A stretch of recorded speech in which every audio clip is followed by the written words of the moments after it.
Independentemente da fé religiosa, é amplamente aceito que, há 2000 anos, um homem chamado Jesus viveu na região que hoje compreende parte de Israel.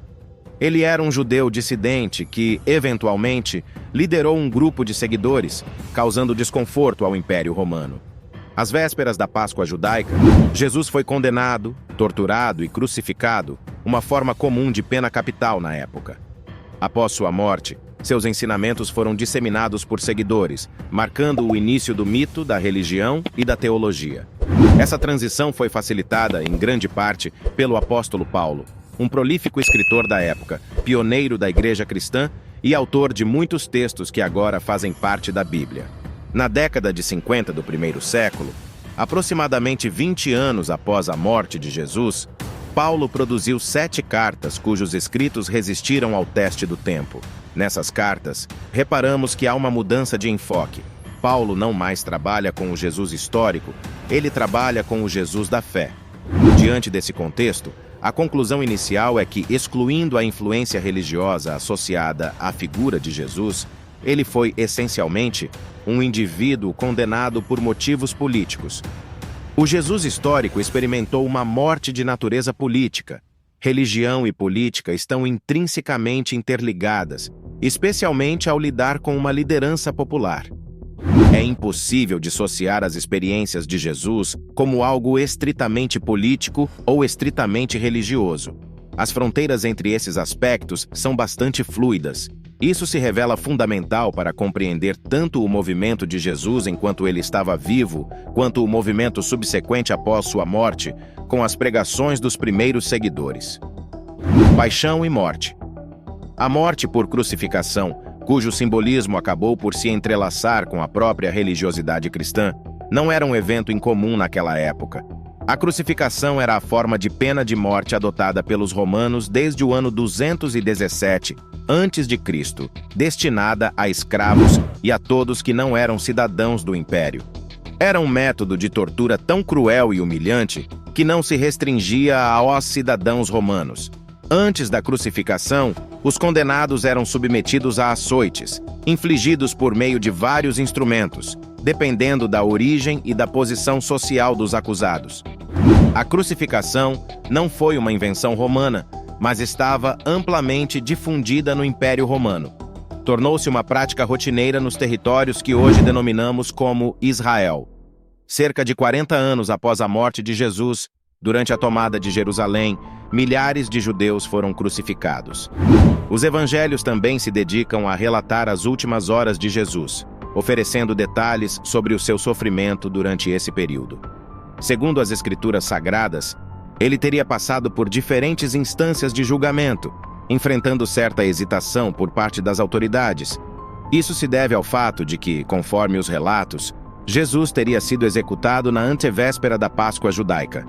A festa da Páscoa possui um significado político, pois marca a celebração da transição da escravidão para a liberdade, simbolizando a saída do povo hebreu do Egito em direção à terra onde transborda o leite e o mel. Imaginemos o cenário: uma cidade repleta de judeus. Como as autoridades romanas ousariam colocar um judeu carregando uma cruz pelas ruas, no meio de tantos compatriotas? Isso seria um convite à rebelião. Com alguém como Jesus, não havia tempo a perder. Ele foi capturado e imediatamente crucificado. Alguns dias antes, no que ficou conhecido como Domingo de Ramos, Jesus adentrou em Jerusalém, realizando uma rara aparição em uma grande cidade e tornando-se um alvo fácil para as autoridades. Mas por que ele era uma ameaça? Por liderar um grupo que proclamava um novo reino, o reino dos céus, ou o reino de seu pai. E seu discurso contradizia diretamente o Império Romano, baseado em 4 princípios fundamentais. Ele se tornou o Messias devido a essa ideia. O primeiro pilar desse reino, conforme Jesus pregava, era a justiça, não uma justiça qualquer, mas a justiça divina. Ele se referia a Deus como Papai, seu Pai Celestial. Essa busca por uma justiça equitativa, obviamente, contrastava com o outro reino já estabelecido e controlando a Judéia, o dos romanos. Ele estava declarando: no meu reino, há justiça. O de César é o reino da injustiça. O segundo ponto é que Jesus anunciava um reino de paz, contrastando com o estado beligerante do governo romano, um império que se expandia às custas de outros povos. O terceiro pilar era a comensalidade, partilha de comida, bebida e abundância na mesa dos pobres e camponeses.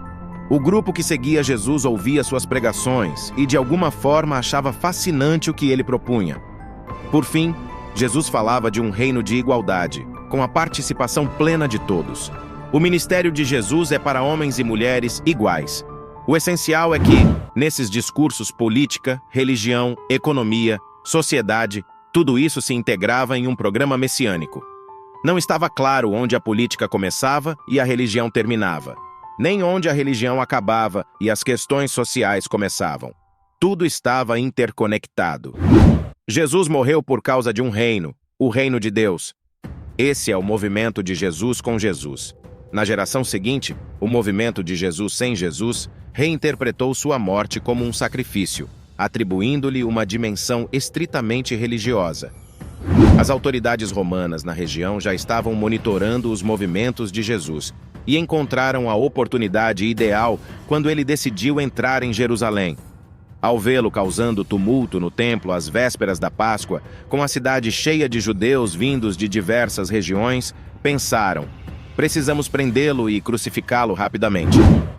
Todos os evangelistas concordam em situar a morte de Jesus em uma sexta-feira, dentro do feriado da Páscoa.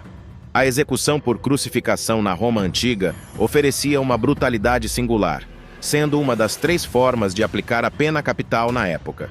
O propósito comum desses métodos era evitar a preservação de vestígios de memória, ou seja, impedir que os restos mortais fossem dignamente sepultados.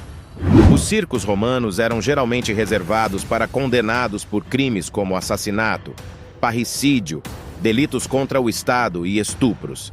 Nessa arena, os criminosos enfrentavam feras até a morte, com seus corpos devorados pelos animais, uma maneira de evitar a preservação dos restos mortais. Outro método de execução era a fogueira, que também não deixava muitos vestígios do corpo. A crucificação, por sua vez, era a forma de pena designada para escravos que atentavam contra a vida de seus senhores, e para aqueles envolvidos em rebeliões, incluindo todos que não eram cidadãos romanos, como Jesus. Ainda vivos na cruz, aves de rapina já começavam a se alimentar do condenado. 3 ou 4 dias depois, a carne em decomposição da pessoa caía da cruz, e cães e outros animais completavam o serviço. Nos primeiros anos do século XXI, o médico legista norte-americano Frederick Thomas Zugibe, professor da Universidade de Colômbia e ex-patologista-chefe do Instituto Médico Legal, conduziu uma série de experimentos com voluntários para analisar os efeitos da crucificação no corpo humano. Os resultados foram publicados no livro The Crucifixion of Jesus, A Forensic Inquiry, A Crucificação de Jesus, uma investigação forense em tradução livre. Para suas investigações, ele utilizou uma cruz de madeira com 2 metros e 34 centímetros na vertical e 2 metros na horizontal. Os participantes, todos adultos jovens na faixa dos 30 anos, foram suspensos na cruz e tiveram suas reações monitoradas eletronicamente, incluindo eletrocardiograma, medição da pulsação e aferição da pressão sanguínea. Nessa posição, os voluntários não conseguiam encostar as costas na cruz e relataram fortes cãibras devido ao desconforto da posição, além de formigamentos constantes nas panturrilhas e coxas. Na época de Jesus, diversas formas de cruz eram utilizadas em execuções, sendo as principais em forma de T e em forma de punhal. Não há consenso entre os pesquisadores sobre qual forma teria sido utilizada para a crucificação de Jesus. Segundo o médico Zugibe, ao percorrer o trajeto até o local da execução, Jesus carregou apenas a parte horizontal da cruz, enquanto a estaca vertical permanecia no local de crucificação, fora da cidade.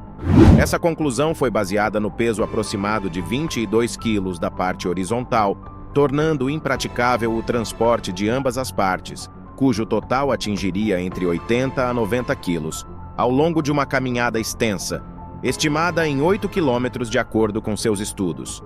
Fatos sobre a punição são corroborados pelo costume romano e por registros históricos. Os condenados eram amarrados ou pregados no patíbulo, com os braços estendidos e levantados no mastro vertical já fixado. Os pés eram amarrados ou pregados ao poste vertical, sobre o qual um tipo de assento de apoio se projetava à altura das nádegas.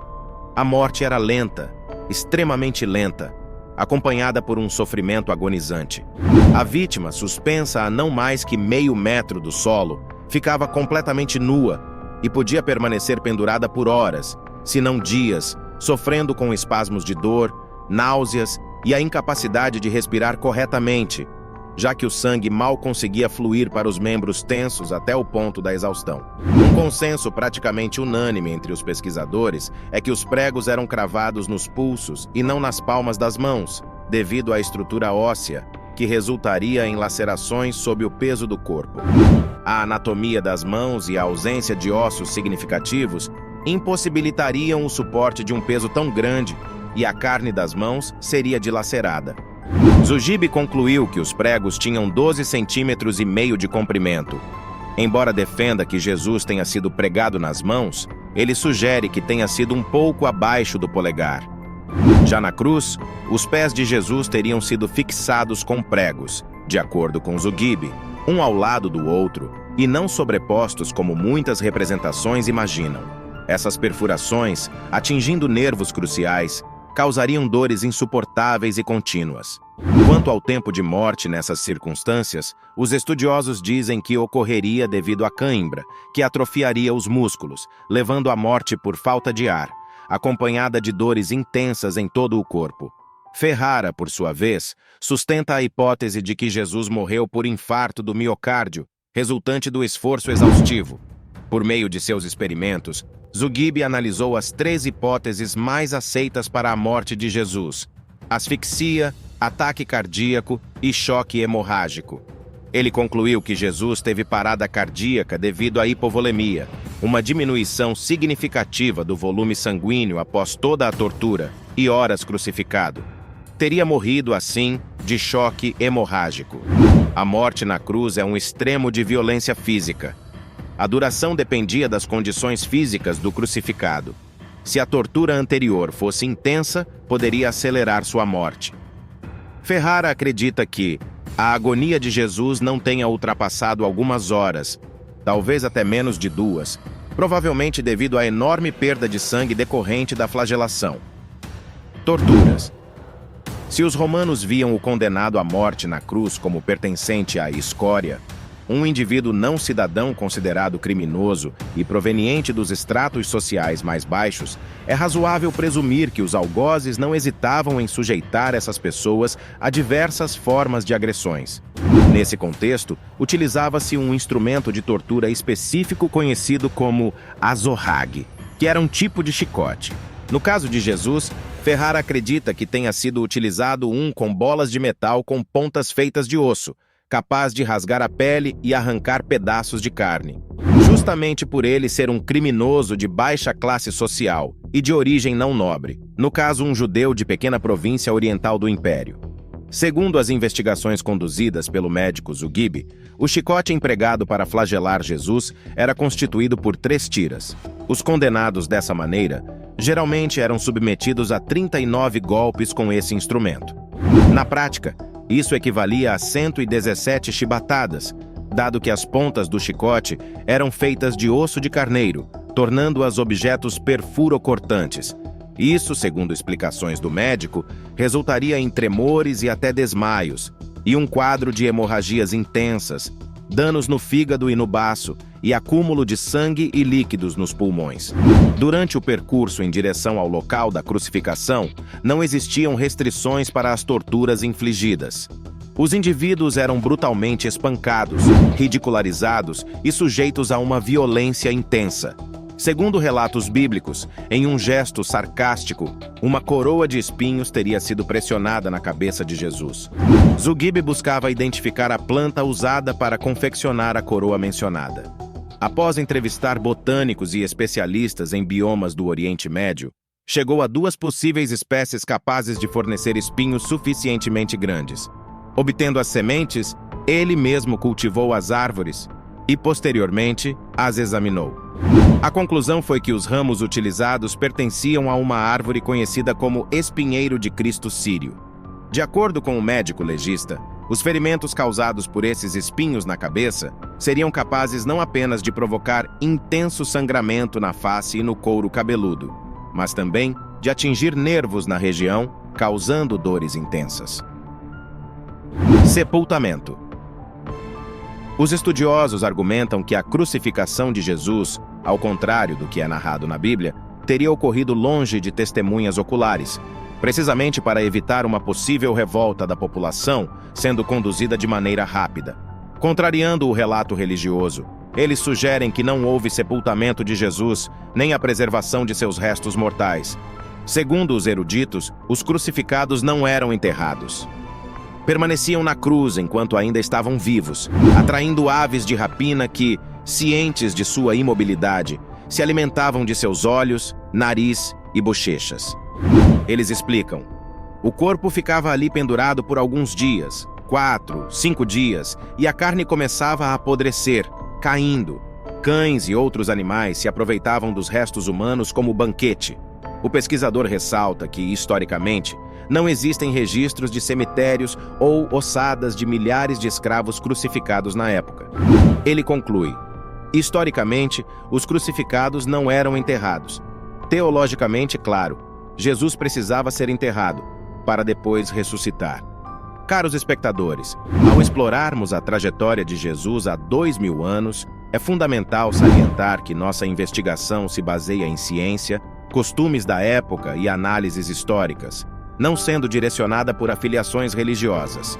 Ao examinar a crucificação e os eventos que a cercam, buscamos entender o contexto político e social da época. Como discutimos, a crucificação era uma prática brutal e comum no Império Romano. E Jesus, ao proclamar um reino de justiça, paz, comensalidade e igualdade, desafiou diretamente o Império de Roma. A morte de Jesus, inicialmente motivada por razões políticas, eventualmente adquiriu uma dimensão religiosa significativa. Queremos destacar que nosso propósito é promover uma análise crítica e baseada em evidências, independentemente de crenças pessoais. Este é um convite para reflexão e diálogo aberto. Deixe seus comentários abaixo, compartilhe suas opiniões, pois acreditamos que o conhecimento cresce na diversidade de perspectivas. Agradecemos por acompanhar o canal Páginas da Bíblia. Se você apreciou este conteúdo, não se esqueça de curtir, compartilhar, se inscrever no canal e ativar as notificações para mais vídeos históricos e científicos. Continuemos juntos nessa jornada de aprendizado e respeito mútuo. Até a próxima!